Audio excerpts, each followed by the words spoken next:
കംബോഡിയയിലെ ചരിത്രപ്രസിദ്ധമായ അങ്കോർ തോം എന്ന പുരാനഗരത്തിലൂടെ സഞ്ചാരം തുടരുകയാണ്.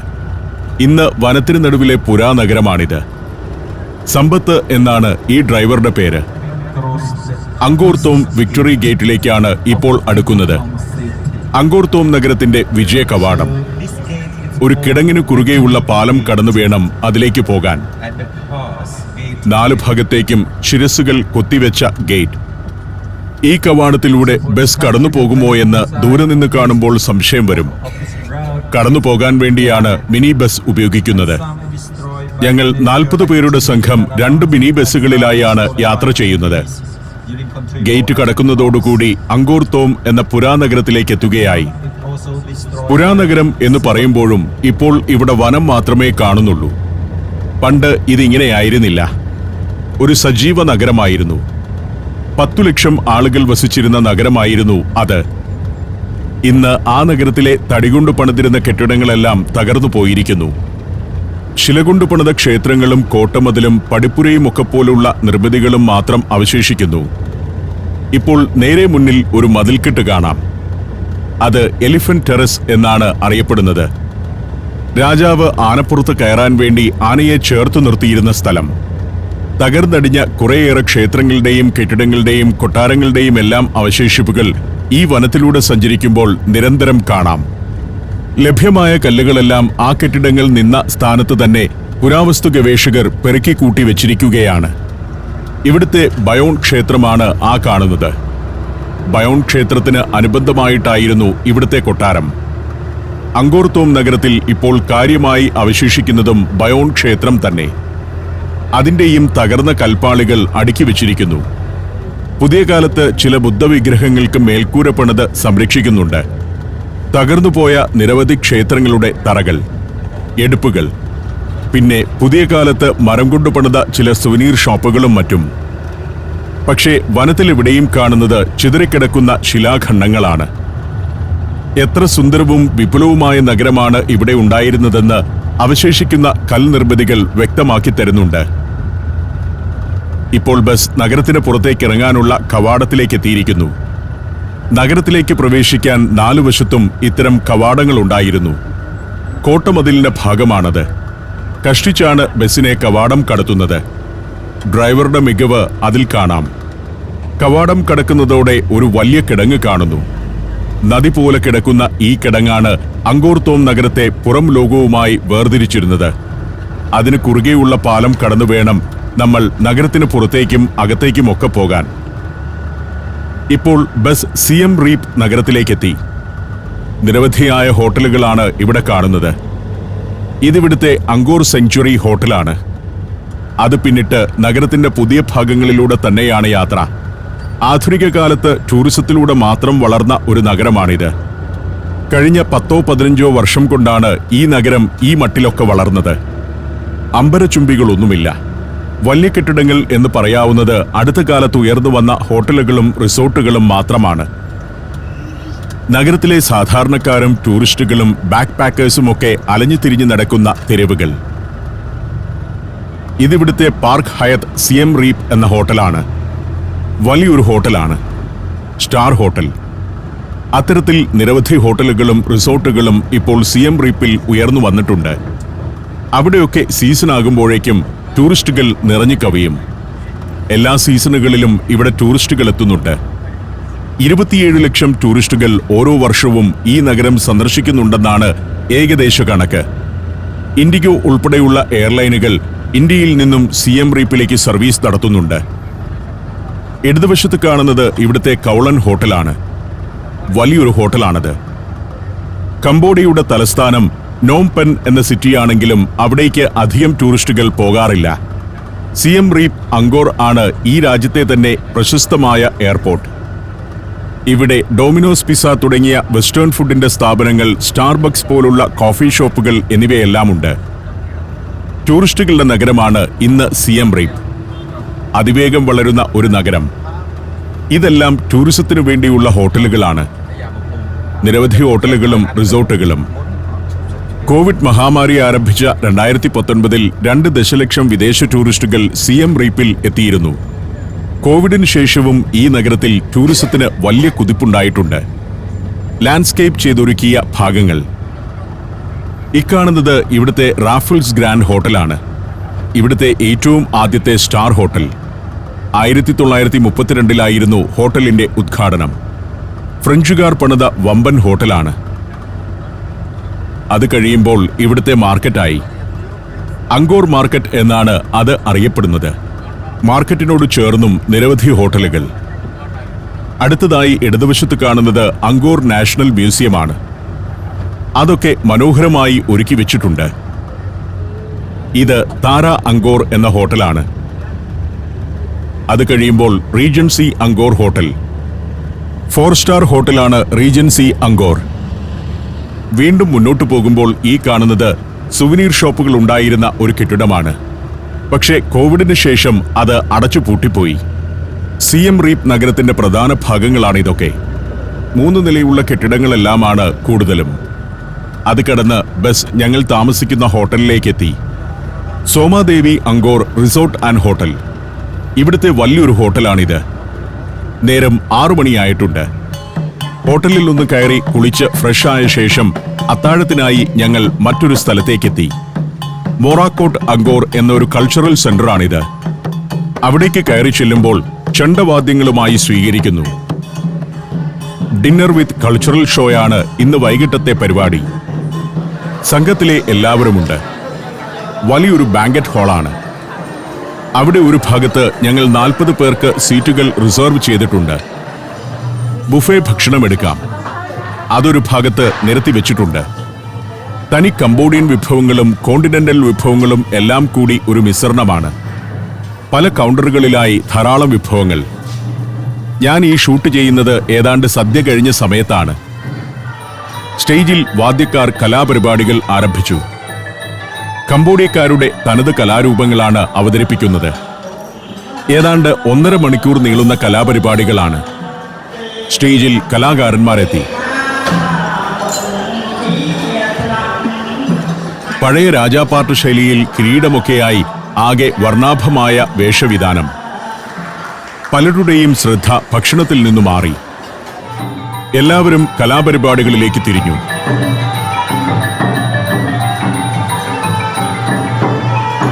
ഇതിലെല്ലാം വാദ്യക്കാർ വലിയ പ്രാധാന്യമർഹിക്കുന്നുണ്ട്.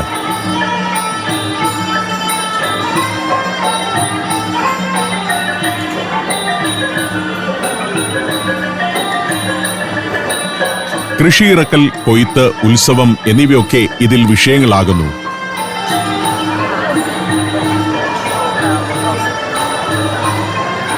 ക്ലാസിക്കൽ കലാരൂപങ്ങളും നാടോടി കലാരൂപങ്ങളുമുള്ള നാടാണ് കംബോഡിയ.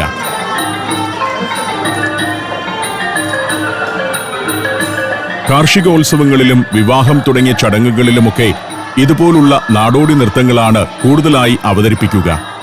കൊയ്ത്ത്, വിതയ്ക്കൽ ഇതൊക്കെയാണ് ഈ നൃത്തത്തിലെ പ്രതിപാദ്യം. അതുപോലെ ആയോധന കലകളും ഇവിടെ അവതരിപ്പിക്കുന്നുണ്ട്. ഇത് അത്തരത്തിലുള്ളൊരു ആയോധന കലയാണ്. വടികൊണ്ടും ആയുധം കൊണ്ടുമുള്ള ആക്രമണത്തെ വെറും കൈകൊണ്ട് നേരിടുന്ന വിദ്യകളൊക്കെയാണ് കാണിക്കുന്നത്. മുളക്കഷ്ണം കൊണ്ടുള്ള പരിച ഒരാളുടെ കയ്യിൽ തന്നെ കെട്ടിവെച്ചിട്ടുണ്ട്. അയാളാണ് പ്രധാന അഭ്യാസി.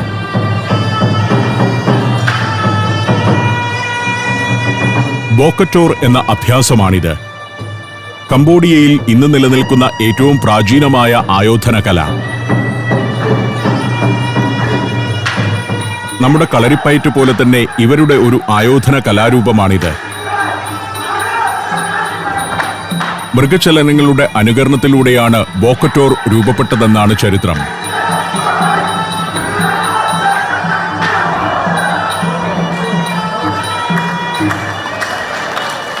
ഓരോ കലാപരിപാടികളും ആസ്വദിക്കുന്ന നിറഞ്ഞ സദസ്സ്. അതിനിടയ്ക്ക് അവിടുത്തെ ജീവനക്കാർ മെഴുകുതിരി കത്തിച്ചുവെച്ച കേക്കുമായി ഒരു ജാഥ പോലെ വന്നു. ഇവിടെ വന്നിരിക്കുന്ന അതിഥികളിൽ ഒരാളുടെ പിറന്നാളാണിന്ന്. ഇവിടെ എത്തിച്ചേരുന്ന അതിഥികളുടെ പിറന്നാളും ഇവർ ആഘോഷിക്കുന്നുണ്ട്. പിറന്നാളുകാരിക്ക് ഇത് വലിയ സർപ്രൈസ് ആയിപ്പോയി. കലാപരിപാടികൾ തുടരുകയാണ്.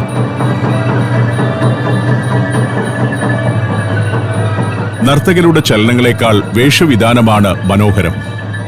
കിഴക്കൻ ഏഷ്യയിൽ ശ്രീലങ്ക മുതൽ ഇങ്ങോട്ട് മലേഷ്യ, തായ്ലാന്റ്, കംബോഡിയ, ലാവോ തുടങ്ങിയ രാജ്യങ്ങളിലെല്ലാം നൃത്തങ്ങൾക്ക് വളരെ മനോഹരമായ ആടയാഭരണങ്ങളാണ് ഉപയോഗിക്കുക.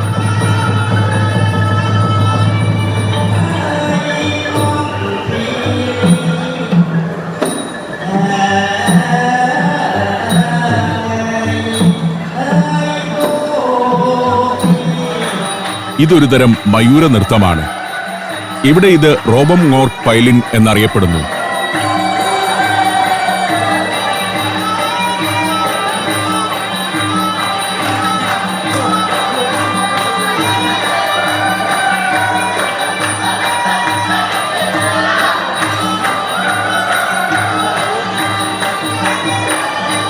കംബോഡിയയിലെ പൈലിൻ ജനതയുടെ പാരമ്പര്യ നൃത്തമാണിത്. സന്തോഷത്തിന്റെ പ്രതീകമായിട്ടാണ് ഈ നൃത്തത്തിൽ മയിലിനെ കണക്കാക്കുന്നത്. ഇടയ്ക്കിടയ്ക്ക് ഒരു അവതാരക വന്ന് കാര്യങ്ങൾ വിശദീകരിക്കും. വീണ്ടും അടുത്ത നൃത്തം തുടങ്ങും. ഇതൊരു ക്ലാസിക്കൽ നൃത്തമാണ്. വളരെ ചടുലമായ നൃത്തമുണ്ട്. വളരെ ശാന്തമായ ലാസ്യപ്രാധാന്യമാർന്ന നൃത്തവുമുണ്ട്.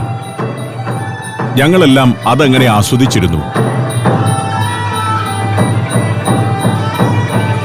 കംബോഡിയയിൽ ഖമർ രാജവംശകാലത്ത് കൊട്ടാരങ്ങളിലും ക്ഷേത്രങ്ങളിലുമാണ് ഇത്തരം ക്ലാസിക്കൽ നൃത്തങ്ങൾ പ്രധാനമായും അവതരിപ്പിച്ചിരുന്നത്. ക്ഷേത്രങ്ങളോടനുബന്ധിച്ച് ഇങ്ങനെയുള്ള കലാരൂപങ്ങളുടെ അവതരണത്തിനായി പ്രത്യേകം നൃത്തശാലകൾ തന്നെ ഉണ്ടായിരുന്നു. പരിപാടികൾ അവസാനിച്ചു. ഞങ്ങൾ അവിടെ നിന്ന് എഴുന്നേറ്റു. ഇനി പുറത്തേക്കിറങ്ങുകയാണ്. കലാകാരന്മാരെല്ലാം സ്റ്റേജിൽ നിരന്നു നിൽക്കുന്നുണ്ട്. വേണമെങ്കിൽ അവരുടെ കൂടെ നിന്ന് ഫോട്ടോ എടുക്കാം. അതിനുവേണ്ടി ടൂറിസ്റ്റുകൾ പലരും സ്റ്റേജിലേക്ക് കയറി ചെന്നു. ഞങ്ങൾ ഇനി ഹോട്ടലിലേക്ക് മടങ്ങുകയാണ്. നേരം രാത്രി 10 ആയിരിക്കുന്നു. Morocco, north Macedonia, Kazakhstan, Zambia, Zimbabwe. സഞ്ചാരം പെൻഡ്രൈവ് വോളിയം നമ്പർ 21. അപൂർവ ദൃശ്യയാത്രാ വിവരണ ശേഖരം ഉടൻ സ്വന്തമാക്കാൻ സഞ്ചാരം എന്ന് SMS ചെയ്യൂ. ഫോൺ 9995444222. പിറ്റേന്ന് രാവിലെ സോമാദേവി റിസോർട്ടിൽ നിന്നും യാത്ര പുറപ്പെടാനൊരുങ്ങി. ബ്രേക്ക്ഫാസ്റ്റ് കഴിച്ച് സംഘത്തിലെ എല്ലാവരും എത്തിക്കഴിഞ്ഞു. ഇന്ന് പഴയ നഗരത്തിലേക്കൊന്നും പോകുന്നില്ലെന്നതിനാൽ വലിയ ബസ് തന്നെയാണ് വന്നിരിക്കുന്നത്. ഗൈഡ് ചാൻ ഇന്നത്തെ യാത്രയുടെ വിശേഷങ്ങൾ വിവരിക്കുന്നുണ്ട്. ഇന്ന് എവിടെയൊക്കെയാണ് പോകുന്നതെന്നാണ് പറയുന്നത്. ഇന്ന് ആദ്യം ഇവിടുത്തെ റോയൽ റെസിഡൻസിന്റെ ഭാഗത്തേക്കാണ് പോകുന്നത്. രാജാവിന്റെ കൊട്ടാരവും മറ്റുമുള്ള ഭാഗത്തേക്ക്. ഇതിവിടുത്തെ റോയൽ ഇൻഡിപെൻഡൻസ് ഗാർഡൻ എന്നറിയപ്പെടുന്ന ഉദ്യാനമാണ്. ഇവിടെ ഇറങ്ങി ഞങ്ങൾക്ക് കുറെ കാഴ്ചകളിലേക്ക് പോകാനുണ്ട്. ബസ് ഒരിടത്ത് കൊണ്ടുപോയി നിർത്തി. അവിടെ തെരുവിൽ ടുക് ടുക് പോലുള്ള ബൈക്കുകൾ പോകുന്നു. ഈ നാടിന് മാത്രമായുള്ള വാഹനമാണിത്. തായ്ലൻഡിലൊക്കെ കാണുന്ന ടുക് ടുക് പോലെയല്ല. ബൈക്കിന്റെ പുറകിൽ പിടിപ്പിച്ച ഒരു വലിവണ്ടി. ഈ വണ്ടി തന്നെ ഒരു കലാരൂപമാണ്. രസമാണ് അത് കാണാൻ. ഇയാളുടെ പേര് സിൻ എന്നാണ്. സിന്നിനെ പരിചയപ്പെട്ടു. ഞാൻ പേരും ഇന്ത്യക്കാരനാണെന്നുമൊക്കെ പറഞ്ഞു. ഇതാണ് റോയൽ ഇൻഡിപെൻഡൻസ് ഗാർഡൻസ്. ഇവിടെ മരങ്ങളിലെല്ലാം ഫ്രൂട്ട് ബാറ്റ് എന്ന കടവാവലുകളുണ്ട്. ഓരോ മരത്തിലും നിറയെ അവയെങ്ങനെ തൂങ്ങിക്കിടക്കുന്നു. ഇതിനെയൊന്നും ആരും വേട്ടയാടാറില്ല. കാരണം ഇന്നാട്ടിൽ ഇത് വിശുദ്ധ ജീവിയാണ്. ഉദ്യാനത്തിൽ ഏതാനും ക്ഷേത്രങ്ങളും കൊട്ടാരങ്ങളുമൊക്കെയുള്ള ഭാഗത്തേക്ക് ഞങ്ങൾ നടന്നു. വലിയ കൊട്ടാരമല്ല, റോയൽ റെസിഡൻസ് എന്നേ പറയാനാവൂ. രാജാവിന്റെ പല വാസയിടങ്ങളിൽ ഒന്ന്. വല്ലപ്പോഴുമൊക്കെ രാജാവ് ഇവിടെ വന്ന് താമസിക്കും. സിയം റീപ്പ് ആയിരുന്നു ഒരു കാലത്ത് കംബോഡിയയുടെ തലസ്ഥാനം. പിന്നീട് തലസ്ഥാനം നോം പെന്നിലേക്ക് മാറ്റുകയായിരുന്നു.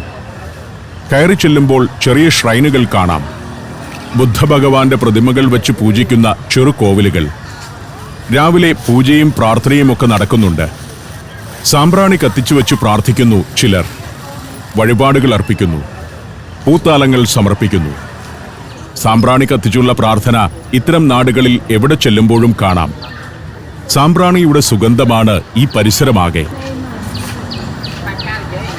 ഇവിടെ ഒരു സ്ത്രീ കാഴ്ചത്തട്ട് സമർപ്പിക്കുന്നുണ്ട്.